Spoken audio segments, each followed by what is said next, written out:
Hey Rex, great to have you back on the show. Why don't you give people a backgrounder on what you do? If there is actually anybody who does not know of you, I'd be shocked. But go ahead, hit it.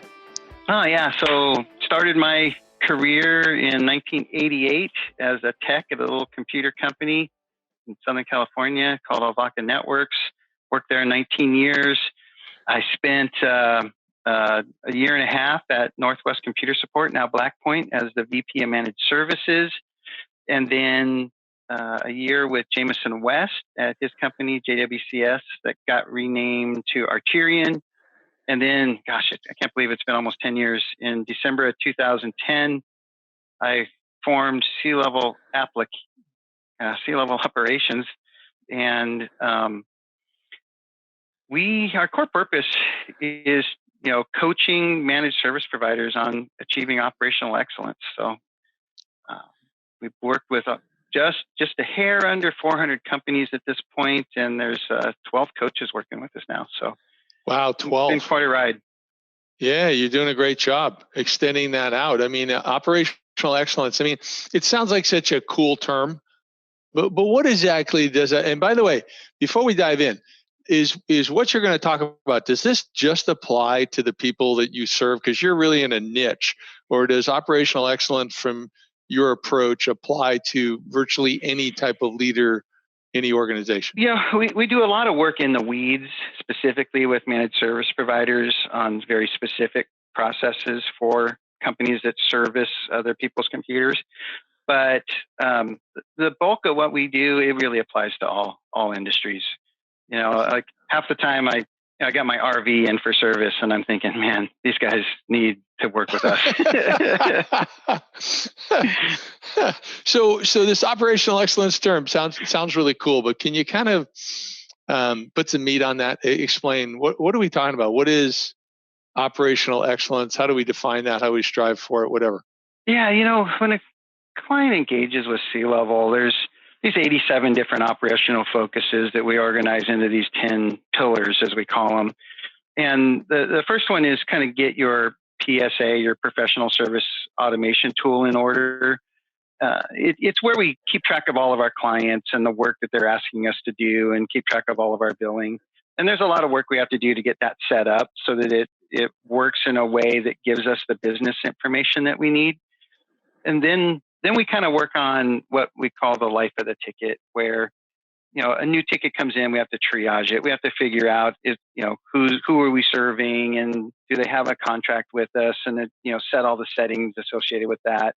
Then we have to dispatch it. We have to choose which one of our support technicians is going to get this work, and then we have to choose when they're going to do it. Right, that's dispatch. And then we have to have processes for those technicians or engineers to enter their time so we can do our billing. Right, that's sort of the life of the ticket. And then we work on the KPIs, like what's important to measure in our company. And usually companies, when they first start measuring, they realize that they don't really have very good data to generate any kind of reports from. And they realize they don't have good data because they don't have processes, right? So that's kind of the stage where they really say, wow, we really need to standardize our processes so we get good data so that we can measure ourselves. And it's really, I love watching companies go through that transition of mindset of why it's important to work on the business, figuring out how our business functions versus just coming to work in the business, doing whatever our business we do with our clients. So then we get into the fourth section. We call it kind of the team HR section, where we work on org charts, job descriptions, that kind of stuff. We work on comp plans in that area. Section 5, we call it leverage your tools. Right, every business has a set of tools that they use, and software tools usually is what we're working on, but that help them serve their clients. And we find that one person's really good at using the tools and uses it in a certain way, and other people really might not even like using the tools, so they use it differently, and it creates a very inconsistent service delivery with our clients. Then we go to work on what we call get your accounting systems in order, right? And we start with understanding, well, what really are the profit centers in our business? And then, So Rex, I'm curious. That's what step is that on the accounting systems? For us, it's 6A. Section 6 is get your accounting systems in order. And so it's interesting. It's interesting that you're talking about your data and your metrics, mm-hmm. and then the accounting systems follow versus the reverse. Well, if you go back to 1A is what are the profit centers? Okay. Because we all the work we do in getting that PSA system configured is so we could eventually feed these profit centers. But we don't always have the chart of accounts set up at that point, right? So we start designing a foundation so we could eventually feed this chart of accounts. And we do some work, but that, the best bang for the buck is to get that stuff working right and maybe accounting for it in a mediocre way. And now it's time to come visit the accounting to really start accounting for it in a more mature way. So you've worked with over 400 companies. Mm-hmm. What do you find is like the biggest 1, 2, or 3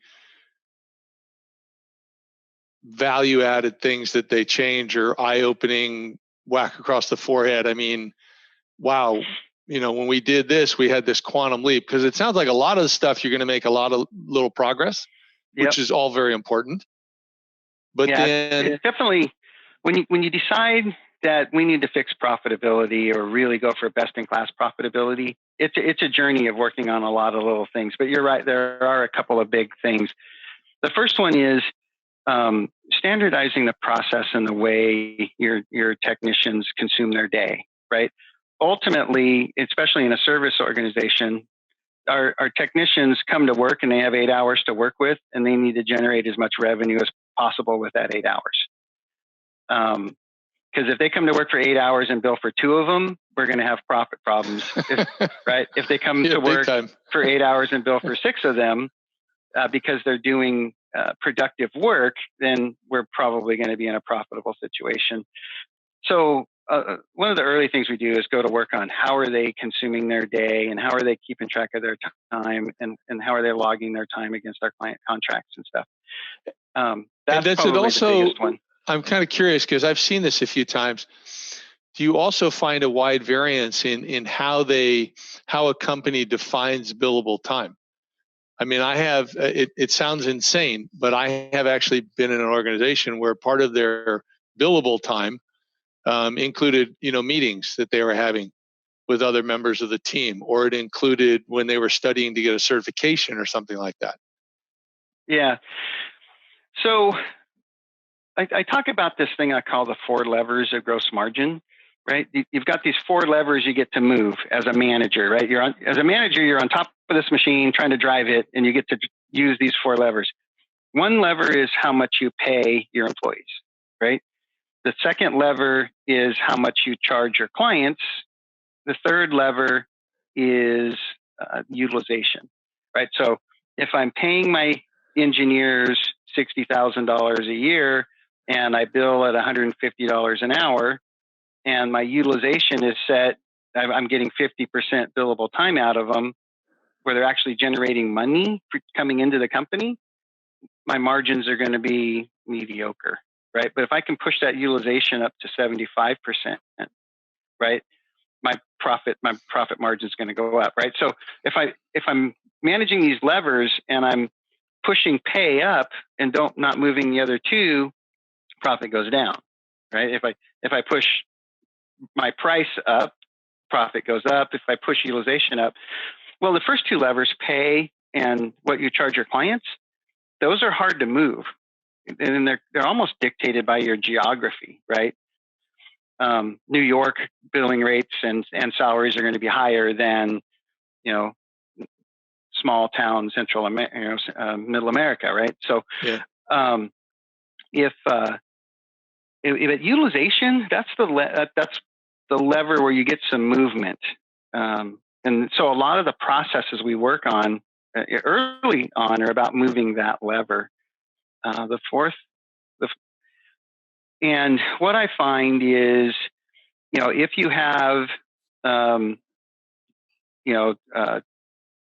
13 sick and vacation days, and you have 6 paid holidays, and a few of those, those are pretty standard. You're not moving your utilization levers too much with those, but and then we usually offer a couple of training days a year where the engineers are out of the office for training. That's all non-billable time. Then we start throwing in the stuff where they're at work, right? Where we have travel time, where our engineers are driving to client sites, but we're not billing anybody.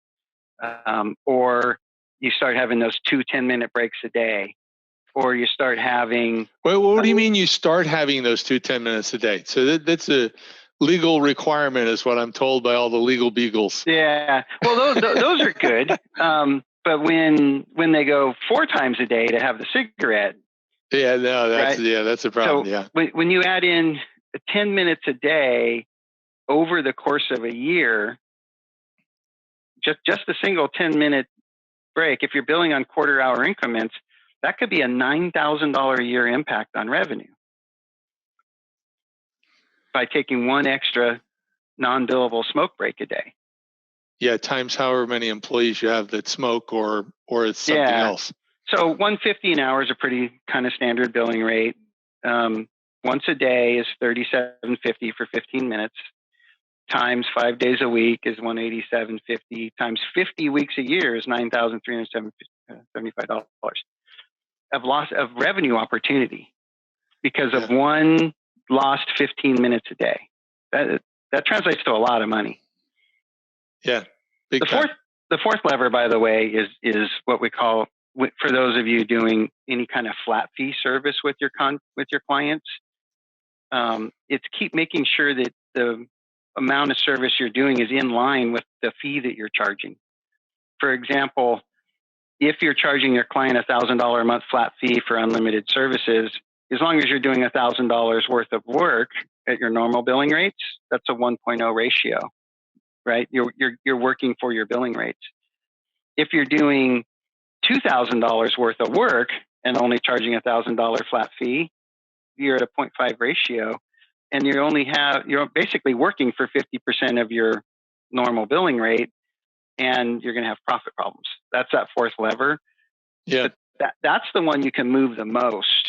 And really, if you can work on your efficiency when you're working on those agreements, you're going to fix a lot of profitability problems. And that's where the client C-level works with find the most value.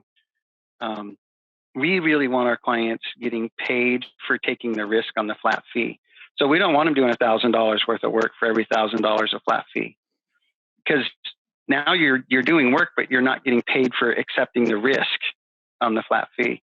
We want them to do about a 1.25 ratio, meaning they're doing $800 worth of labor, what you would normally bill your client $800 for that $1,000 flat fee, because you're leveraging tools, technology, and standardization. And if you can do that, you're actually getting a 25% premium on your service revenue. And really, in my opinion, that's for taking the risk. I think that's a really good point. I'm curious, how much do you and your 12 consultants run into this issue? When we first start working with a client and we get by the way, I mean internally. So I mean, you guys do billable hour, right? I mean, you do programs, right? So how much do you have to fight this with your consultants to make certain they're not giving too much time for the commitment they're making? It's never an argument I have with them ever. It's all about comp plan. Oh, okay. So, and it's the same thing. We advocate our clients use a comp plan to incent efficiency and flat fee and utilization on time and materials. So not an issue. Okay. Yeah. So if we talk operational excellence, what are, you brought up this area that's critical, that gets a big jump. What are some other, what have you learned that's new? You've been doing this for 10 years. You got 400 clients, you got 12 consultants. Well, the second one is that fourth lever, getting efficiency out of your flat fee contracts, right? Leveraging tools and technology and standardization and lowest cost, standardized processes so you can use lower cost resources. That's where profit margins come from. And all of that is this operational excellence stuff, right? Where you gotta, we talk about these 5 phases, right? Whenever you make an operational change, and as coaches, operations coaches, that's what we're doing, is we're helping our clients make operational change, but that inherently lowers employee satisfaction, right? When you come to somebody and say, I want you to start doing your job differently, their satisfaction is going to go down temporarily, right? Really? They don't welcome, here's a better way to do it type of thing? No. That's interesting. They're we're all creatures of habit, and that's why C-Level developed the 5 phases of operational change. Phase 1 is don't try to reinvent the wheel. Try to, go learn from other people how they already figured out how to do that. And C-Level brings a ton of content about best practice. Phase 2 is take the time to document your way. Document how you do business, right? Take in all that best practice, mix it with what you're currently doing, and decide what the best way for your company is and get that documented. Phase 3 is use those documents to train your team. And then we do phase 4, which is implement, start doing it the new way. And it seems simple when you hear it, but doing implementation after training seems to be a big concept with our clients. And I'll tell you a very quick story about that. And then phase 5 is inspect what you expect. And we say that phase 1 through 4, understand the best practice, make it yours, train your team, and implement it. Pretty much any manager can do those 4 phases. And the problem is you see very poor, the clients don't really adopt it very well, because it's that 5th phase, the inspect what you expect. That's going to test every ounce of leadership skill that you have. And that's where most companies fall down. You'll see big libraries of policy and procedure, but single-digit percentages of it actually being followed. And it's because of the lack of phase 5. And we spend a lot of time with our clients helping them work through the problems of getting everybody following the process correctly. And, that's a big piece of fixing profitability problems, is getting everybody standardized on the way you do business. Yeah. And you said you had a story? Yeah. So I remember one day, I was sitting at my desk doing probably one of my least favorite tasks ever, which is closing completed tickets, right? Our technicians do all this work on the tickets, and they put them in a completed status. And then as a manager, I do a QC check on them and move them to a closed status. And I remember thinking to myself, man, I need this, I need a new status, right? And I even rationalized how I would skip step 2, documentation, I'd skip step 3, training, and I would just go straight to step 4, implementation. And I went into my PSA tool and I created the status, and I put this ticket in the status, and I totally rationalized it to myself, which was, it's like 4:00 in the afternoon. I have an engineer meeting at 10 o'clock tomorrow morning. I'll explain it to him then, right? I'll document it tonight, and I'll have my documentation ready to do my training in the morning. But right now, I really want to implement this, and totally just rationalized it. It wasn't more than a half hour went by. And keep in mind, I've been on the job about 6 months, making a lot of operational changes, right? And what does that do to employee satisfaction? Yeah. Goes down, right? So it wasn't more than 30 minutes, and from outside my window, and I'll censor it a little bit, but I hear, what the F is this? They're always changing shit around here, and nobody ever tells us anything, right? Yeah. That's what I heard from outside my door. And it was just one of those complete facepalm moments, right? Because I knew that I went against my own rules, and I lowered employee satisfaction, right? Really badly in that moment. And, I went out of my way to apologize to that individual for not following my own 5 phases. But that was a learning experience where I really, really affected me to never do implementation before training. So I'm kind of curious. You're seasoned at that point. You know what you're doing. You've developed a lot of this best stuff, and yet you fell for a temptation to do a shortcut. I did. Yeah. So why do you think that happened? Just probably no different than the reason why I have to coach on the topic, right? It's just easier to just do this right now, and just expect that everybody's going to come along. But people don't like change, and if you use those 5 phases where you document it, train them, and then change it, you get that buy-in before you make the change. It's going to go way better. Yeah. So so I think my impression is that people, maybe the issue is they don't like change, is they don't like immediate or uncommunicated change. Yeah. So if you go through your process, you give them a chance to breathe, you give them a chance to think about it, you give them a chance to try it on, and you give them a chance to comment on it. And I would assume, you and I have recommended each other's services for, I don't know, maybe almost the 10 years. But so the people want to feel that they're heard. You don't have to agree with them and change what you just developed, but they want to feel like they had a chance to process it. They had a chance to comment on it. And then you could go, and you were like Ross Perot used to say, I see a snake, I kill it. I don't think about it. I don't develop a process to kill it, all that. It's kind of like you were killing the snake instantly instead of working with the team. Interesting. Yeah. When we get into that phase 5, a lot of the people are going to come along, right? We do the training, we do the implementation, and we start doing the inspecting what we expect. And, and this is that testing your leadership skills part. And, some people are going to come in line, and we start by being, very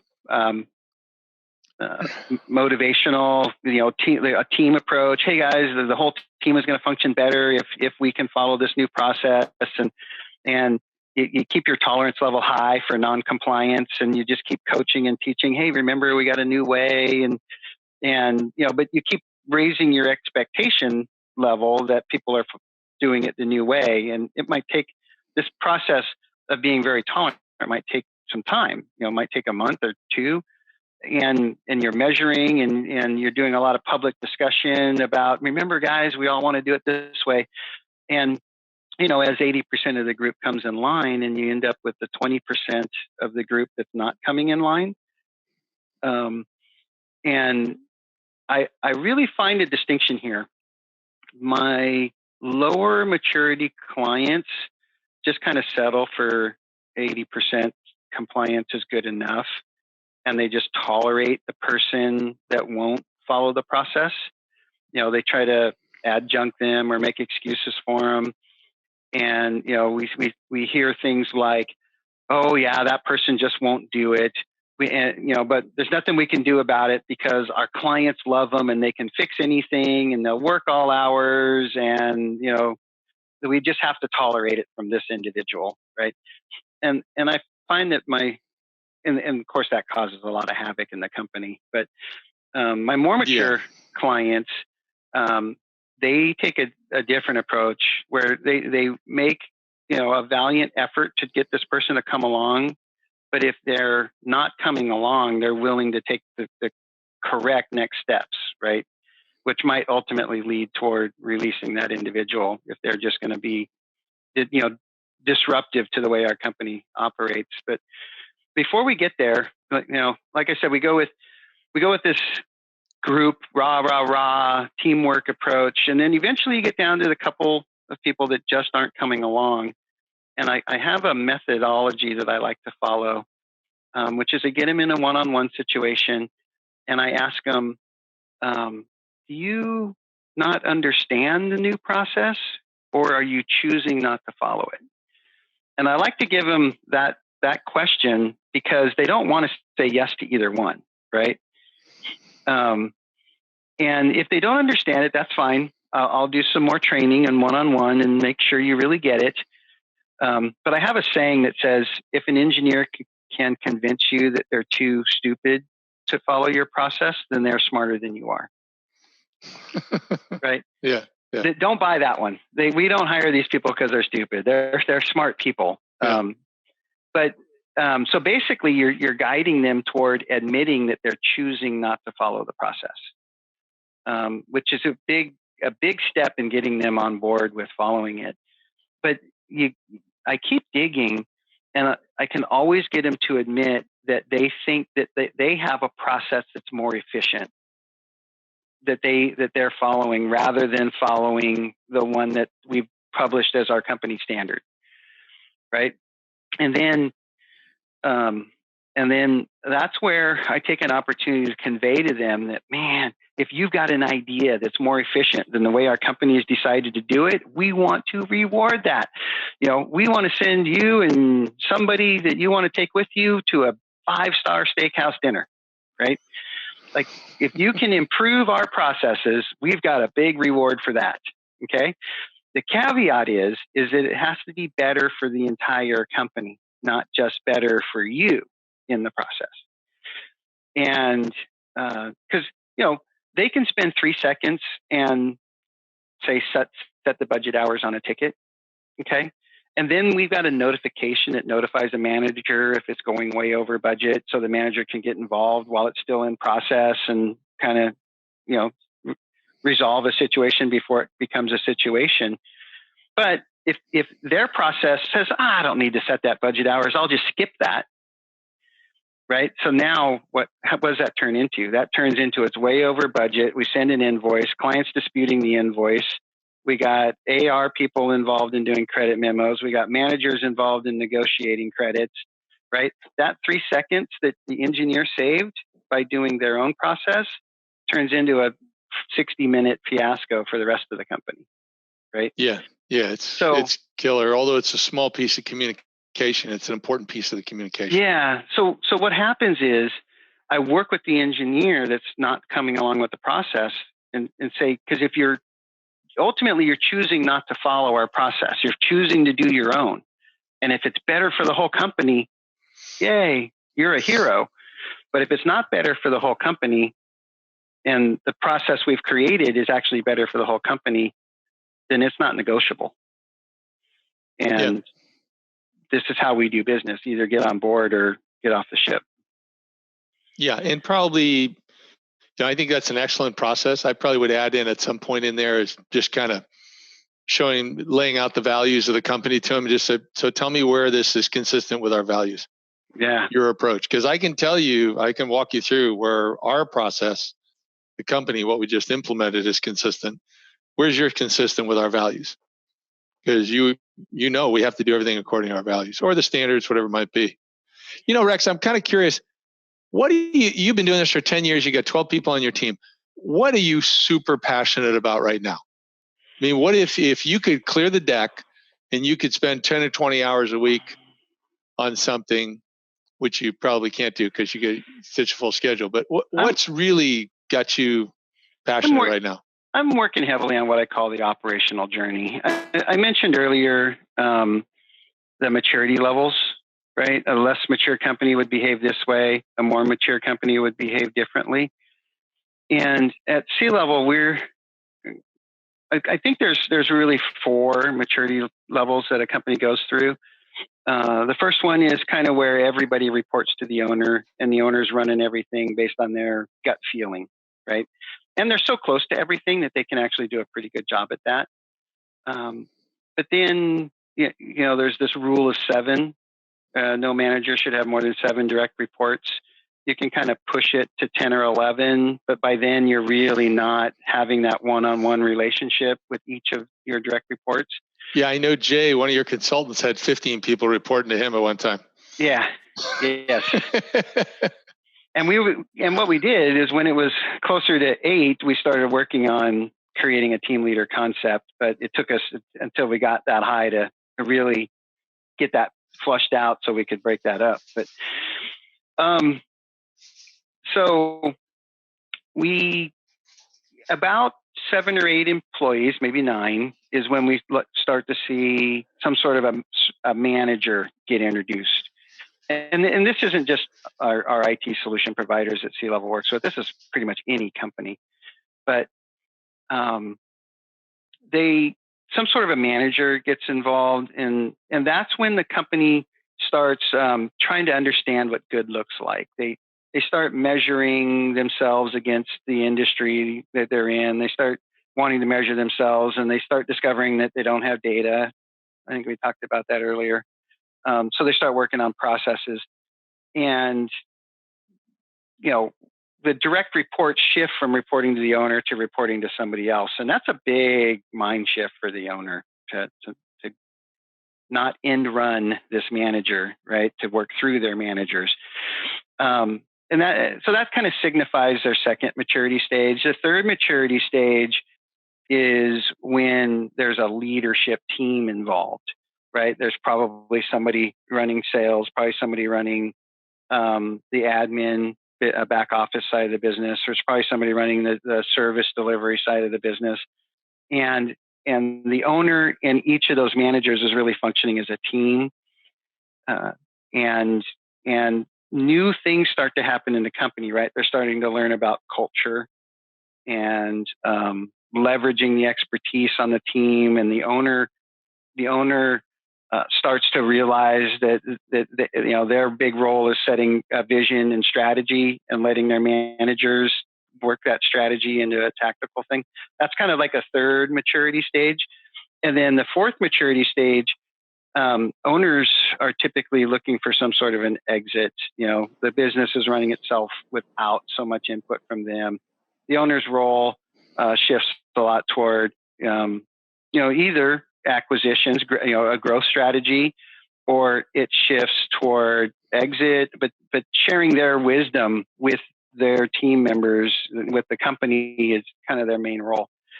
And what I'm passionate about is understanding, as operations coaches, how we help companies set up each of these processes differently depending on which maturity stage they're in.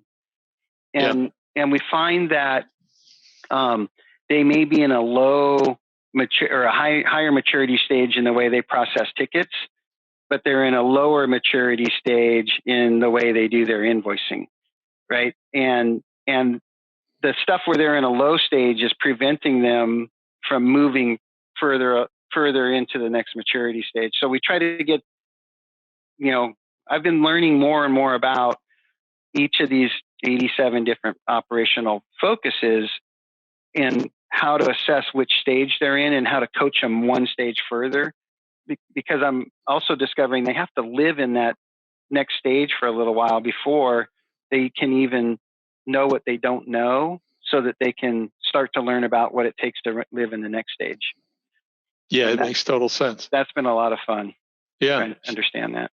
So you're pretty far along in this project, aren't you? Yeah, I've been really focused on this for about a year and a half. Okay. And you're already doing some presentations on it. Do you feel it's where you really, it's really solid now? You're going to do a book? You're going to go on tour, Rex? Who was it you had on to talk about EOS the other day? To talk about EOS, Luis Alvarez. Luis Alvarez was talking about it a little bit. Yeah. His previous client at C-Level. Actually, we say there's no such thing as a previous client at C-Level. I said that badly, but he's part of the C-Level community. But he was spot on when he was talking about what EOS is about. It's an operating system for running the strategic and tactical sides of the leadership team. And I could see kind of doing some sort of a book around. I'm not committing to this, so I know it's being recorded, but I'm not committing. But I could see doing some sort of a book around, all these operational areas and how they need to change as you move through those operational maturity stages. Yeah. All right. Well, we'll be watching for it. Maybe you come back on the podcast and we don't do such a podcast. You can do a presentation workshop or something like that. Sure. Yeah, there we go. So any closing comments for our audience? I mean, this is, for somebody that wants to dive into operational excellence, you covered a lot of ground. I'm sure there's even a lot more to cover. Leadership. The one thing that has to mature before anything else can mature through those stages is leadership.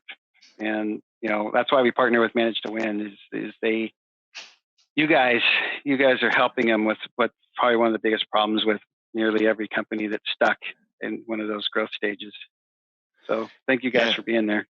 Oh, thanks. We appreciate the referrals, and we love working with the people who want to change, and we let you know when one of them doesn't want to change. Although the couple times that's happened, it hasn't been a surprise to you anyway. But we do our best. But I want to thank you for coming on. I do want to make a little plug before I ask you to give your contact information. I was very sincere. We at Manage to Win have referred people to C-level operations when I think you were just like 3 of you, Rex. So many years ago, we have never had a single complaint. Every single company we have referred, and it has been dozens, is very positive about the experience, felt it was very beneficial.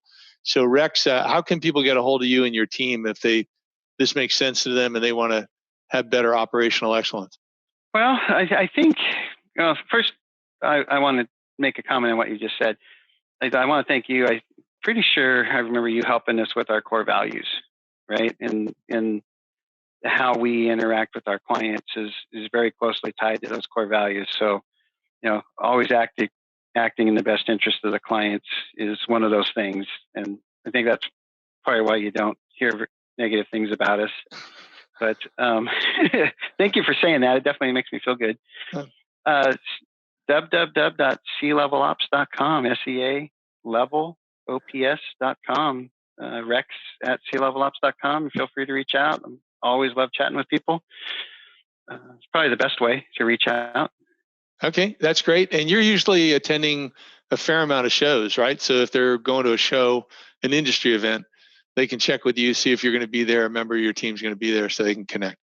Yeah. Get on the newsletter. We try to keep all the shows we're attending updated in our quarterly newsletter as it goes out. So we definitely try to spend time in the community. Cool. Well, thank you so much for being on the show. Thanks for all that you do for our mutual clients and other people in the industry. You're doing a great job. Thanks, Rex. Thank you, David.